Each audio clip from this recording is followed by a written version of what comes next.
L'Éternel te bénisse, l'Éternel te bénisse et te garde, fasse lever la lumière de sa face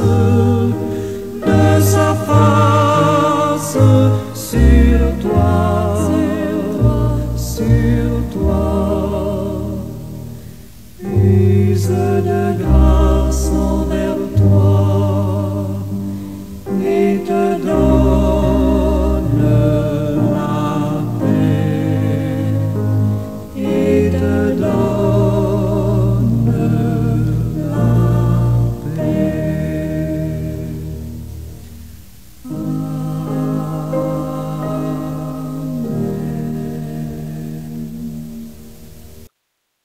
Éternel, à jamais tu resteras le Dieu tout-puissant dont la parole infaillible continue de faire des prodiges et des miracles au milieu de ton peuple, au milieu même de toute ta création.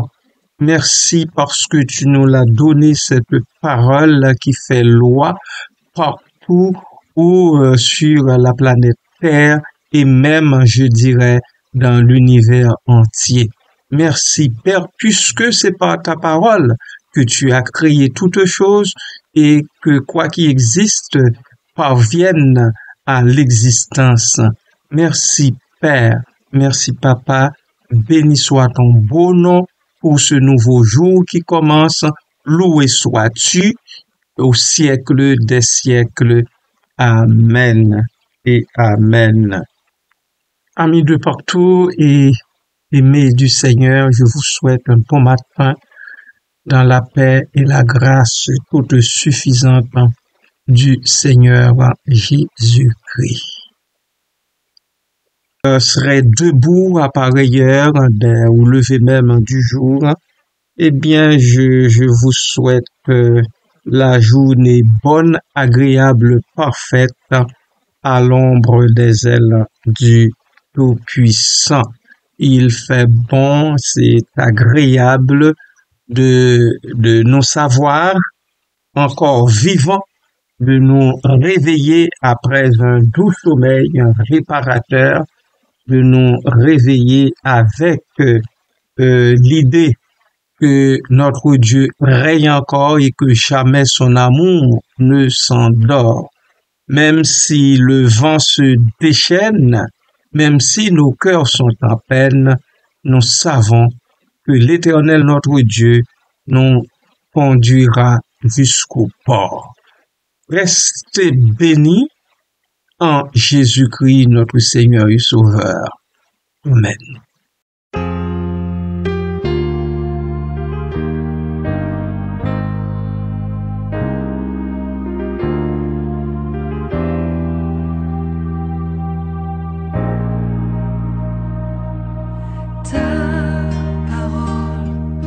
Une lampe devant mes pas, elle éclaire mon sentier.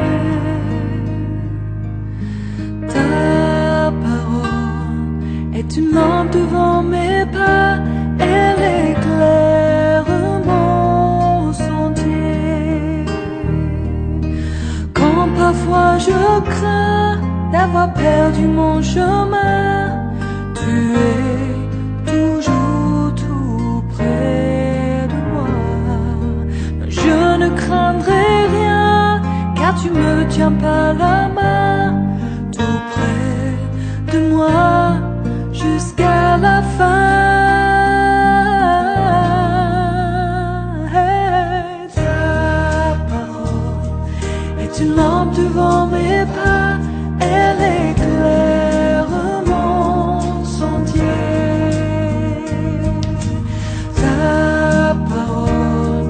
Est une lampe devant mes pas, elle éclaire mon sentier. Je n'oublierai pas ton grand amour pour moi,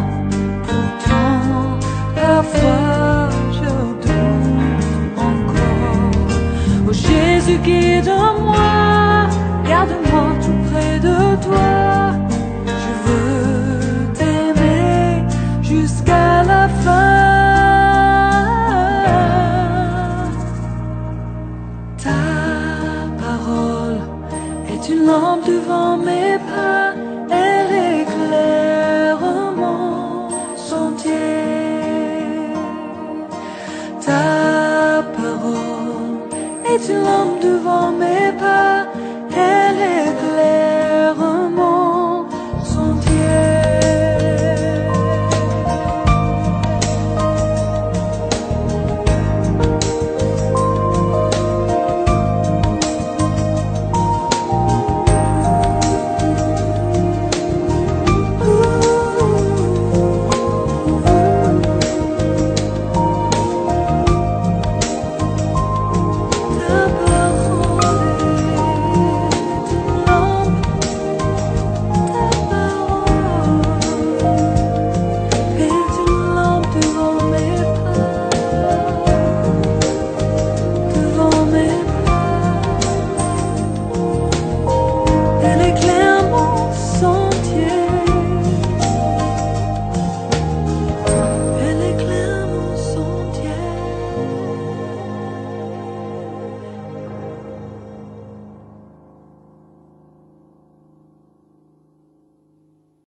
Ta parole, Seigneur, qu'est-ce qui peut être comme elle? Rien, absolument rien en ce bas monde. Encore une fois, Père très saint, merci pour cette parole qui m'ouvre les yeux et qui ouvre les yeux de plusieurs dans ce monde. Merci, Papa. Béni soit ton beau nom en Jésus-Christ. Amen. Acte des Apôtres,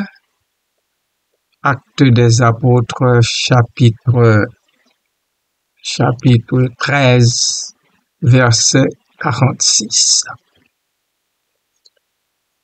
Paul et Barnabas leur dirent avec assurance: c'est à vous premièrement que la parole de Dieu devait être annoncée.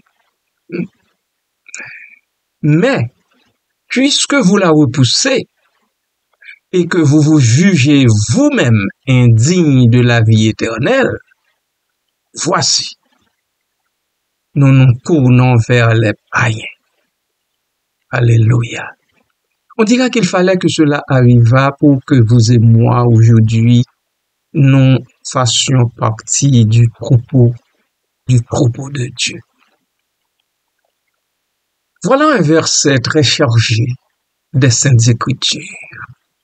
Il est aussi bien riche que lourd de conséquences. Dans un premier temps, bien-aimés, je vais souligner pour vous les termes et les idées clés qui le composent. Et je cite: Juifs, groupe implicitement mentionné dans le texte comme ayant potentiellement rejeté la parole de Dieu. Cette déduction repose sur le contexte historique des missions de Paul et sur la formulation « c'est à vous, premièrement ». Deuxième groupe, païen, groupe vers lequel Paul et Barnabas se tournent après le rejet de la parole de Dieu par le groupe initial. Ce groupe représente distinctement celui-là qui n'a pas encore reçu le message divin. Alors, c'est vers lui que se tournent les apôtres. Je vous reviens dans 2 ou 3 minutes. Amen.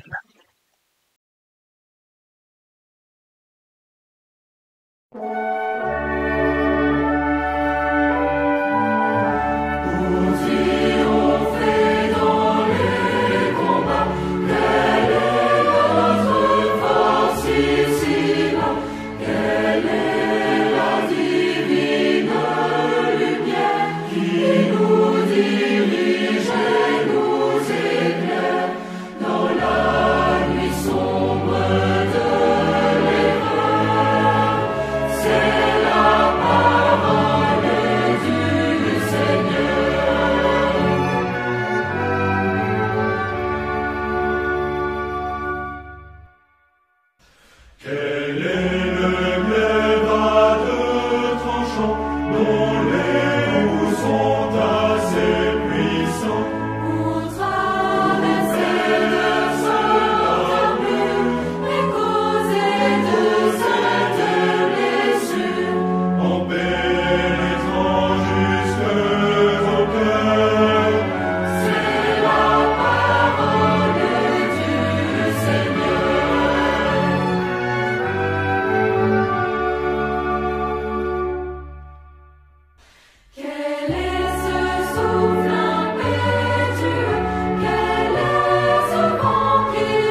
Notre Dieu Père Tout-Puissant, merci encore une fois pour cette parole qui permet aux appelés comme aux élus de triompher dans les combats de toutes les sortes auxquels nous faisons face à chaque pas. Merci Seigneur pour ta parole, ce guide infaillible. Béni soit ton beau nom, en Jésus-Christ, ton Fils bien-aimé. Amen. Parole de Dieu, concept central du passage. Concept central de ce verset que nous trouvons en Acte 13, 46. Son rejet a des conséquences importantes, tandis que son acceptation est liée à la vie éternelle. Mais cette vie éternelle, qu'en est-il? N'est-ce pas cet état d'existence éternelle accessible, selon le texte, à ceux qui acceptent la parole de Dieu? Oui, le rejet de cette parole est associé à l'indignité de la vie éternelle. Rejeter la parole de Dieu consiste un acte lourd de conséquences dans le passage. Il conduit à la redirection de la mission de Paul et Barnabas. Il met également en évidence la liberté de choix et souligne automatiquement l'universalité du message divin. L'universalité du message divin, quant à cette expression, est l'idée que la parole de Dieu est destinée à tous, sans distinction de groupe d'appartenance. Le choix de se tourner vers les païens illustre donc cette notion. Je m'arrête ici pour aujourd'hui. Je vous reviendrai demain, si telle est la volonté du Seigneur, avec les deux opposants, juifs et païens, dont l'apôtre fait mention dans ce verset. D'ici là, que Dieu vous visite, vous soutienne et vous bénisse richement en Jésus-Christ. Amen.